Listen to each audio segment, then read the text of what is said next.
check this out. Noah, did you see this? I did. This is crazy. Are we gonna get it? Oh my God, of course we're gonna get it. The first time I've ever produced black-headed pythons in my entire life. And Snap and Pop bred. Snap is up here, Pop is the female. Pop is actually wrapped around eggs right now. I have no idea what is gonna happen here. They look good. I don't know how many eggs there are. Noah, oh, you're gonna have to keep Snap away from me. Okay. Oh, sheesh, okay, Snap, stay down, buddy. Ooh, I tell you what, that thing is crazy right now. Can you do me a favor? Can you hold this egg box for me? Yeah.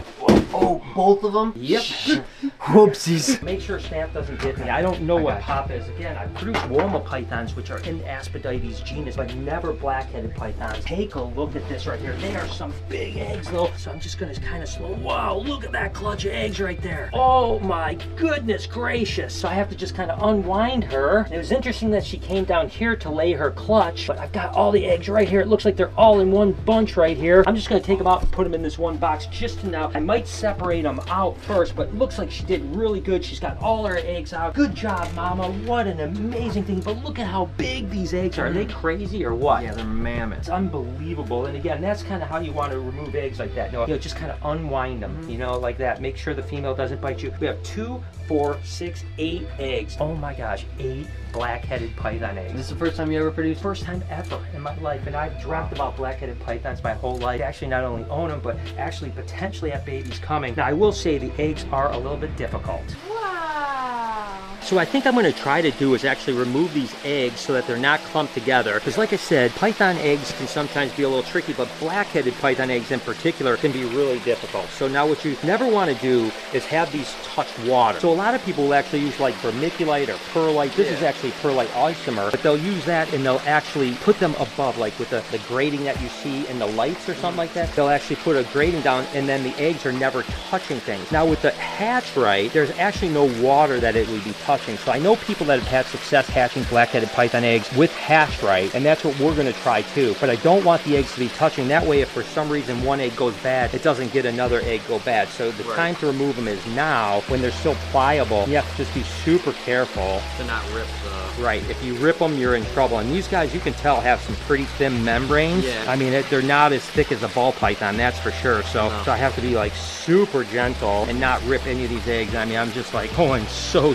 slow right now, but looks like I'm getting at least this one. It looks like it'll be off. And what I'll probably do is put 4 per box. That way they have some room to breathe. They're not touching each other and stuff like that, so you can take that. And I'm going to try to get these 4 eggs apart. They're scaring me, I'm not going to lie. Like this one looks like it'll come out here. Oh man, when you're doing this, it's so scary. And what is all that? It looks like spider web. Yeah, it's almost that way, and it's just really the fiber that's keeping the egg together, right? So it's part of that outer part of the egg itself. Fortunately, these eggs look like they're pretty fresh, so I am able to get them apart. Probably in another couple hours, I probably wouldn't have been able to get them apart. And so, obviously, in captivity, you want to bring them apart. In the wild, they wouldn't come apart. Yeah, so... right. In the wild, they wouldn't come apart because you wouldn't want, like, let's say a predator or anything else comes and rolls them. You know, the whole clutches together, so there's less chance of them rolling. If they roll, they'll actually drown. So in the wild, being together is better. Mamas are always going to find a better area. When you're artificially incubating, having them apart is way better, especially with black-headed eggs, because we don't know if all 8 of these black-headed eggs are going to go, but they all look good. But if one goes bad, the fungus can kill another egg, and you lose the whole clutch. Separating them out actually helps them live. So 8 beautiful eggs off to the incubator. How freaking awesome is that?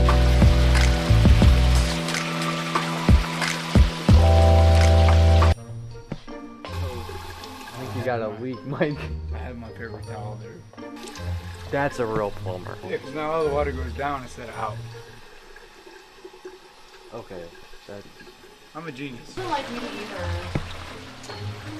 So we're going to incubate these guys at 88 degrees. They're going to hatch in about 52 to 56 days. They hatch a little earlier than ball pythons. So off to the incubator to put these little babies in here. Fingers crossed, we're going to see babies in less than a couple months. And obviously these are Australian pythons, black-headed pythons. And speaking of Australia, last night I got a phone call from one of my biggest mentors on the planet. And it was a completely unexpected phone call. And that, of course, was from Bob Irwins, Steve Irwins' dad. Can you imagine that? Steve Irwins' dad called called me just to give me best wishes and said, hey, I know you're dealing with some things. I'm just following you along and I'm wishing you luck. You know, he said, keep the fight up. And we talked for about 15 minutes and it was just absolutely incredible to hear from Bob Irwin. Again, you know, it's so surreal that Steve Irwin, one of my biggest heroes ever, that his dad would just give me a call for a little pep talk. So it was pretty amazing. I know, like, you don't really know too much about animals, so I'm gonna teach you.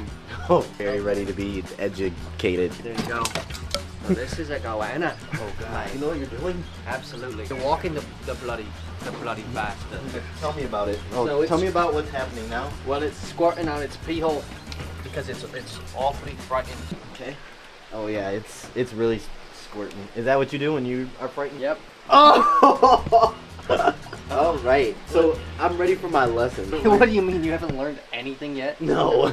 Look at all this. Look at all this. Okay. You haven't learned anything from that? No. There's cocoa fiber in there. What a lovely goanna. So how did you meet Bob Irwin? So actually, it was interesting. I was at a reptile expo called Scales and Tails down in Queensland. It was actually a place called Ipswich. My friends ran, and Bob came up to me, and he actually wanted to, you know, he said, hey, I've watched your stuff, and I wanted to meet you. And I was like, wow. And then he literally invited me to his place the next day. He said, what are you doing tomorrow? I said, I don't know why. And he said, can you come out to Camp Chili? Camp Chili is actually where he still lives, about an hour outside the zoo. It was named after Steve's hunting dog, Chili, who actually was killed during the hunting accident. So I went out there the next day to meet Bob for the first time.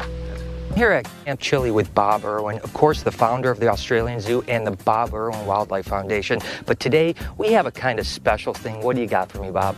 Brian, I've got a native carpet python here that has to be released.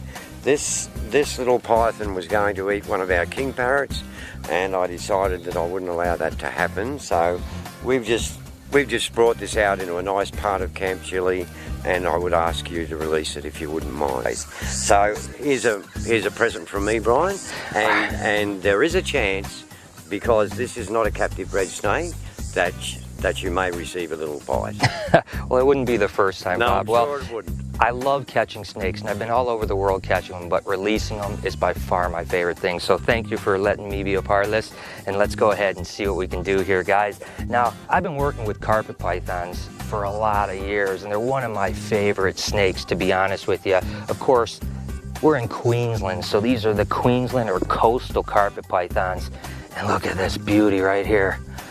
It's not too often that I've been able to hold a wild carpet python, and this thing is absolutely gorgeous, and it's going to be quite amazing to set this little guy free. It's just kind of cool to know that tonight this guy is going to go on his own into the wild. I'm just so excited to be a part of this. Come on, little bugger. This is a really perfect area where he's going to probably find refuge, and you can see he's a little fired up. Well, that's okay. I would be too if I had pulled out of the wild. But again, he's being relocated into a position where he's not going to eat any of the family pets. He's going to go along in his way. What an amazing, amazing animal, huh?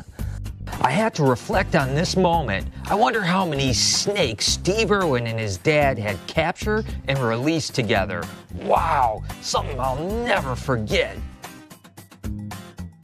Bob Irwin is always such an amazing host and took time with everyone in our group, showing us his love for all of nature. His message to protect wildlife is beyond inspiring. So did Bob Irwin start the Australian Zoo? So yes and no. So what happened was Bob was down in Victoria, which is the southern part of Australia, not in South Australia actually, in Melbourne. But he was a plumber, but he kept reptiles and he loved reptiles.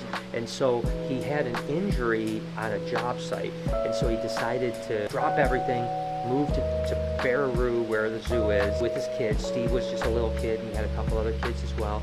And he moved up there, and he was removing nuisance crocodiles, basically. He started a crocodile, like, farm, type, not farm, but like an exhibit where people could come and actually see the crocodiles, feed the crocodiles, whatever the case is. And then that slowly grew and grew over the years, and I can't remember what it was called, but it was interesting. When I was at his house, he had the original sign. It was like, you know, Barraroo Crocodile Facility, whatever it was. He had the original sign, but then, of course, Steve, and it was interesting, when I was at Bob's house, I've been there a few times, but when I was there once, there was actually, one of the most interesting things was there was the the permit when Steve was like 13 years old, his first permit to capture crocodiles. So you need a permit to capture crocodiles. Okay. And so Steve's first permit was when he was like 13 and it was hanging on the wall. And I thought to myself, like, wow, that's like where it all started. Like this permit that I'm looking at on Bob's wall is what started Steve Irwin, you know? And so obviously Steve ended up becoming popular and you know, helped at the zoo and grew the zoo more and more and more. And then as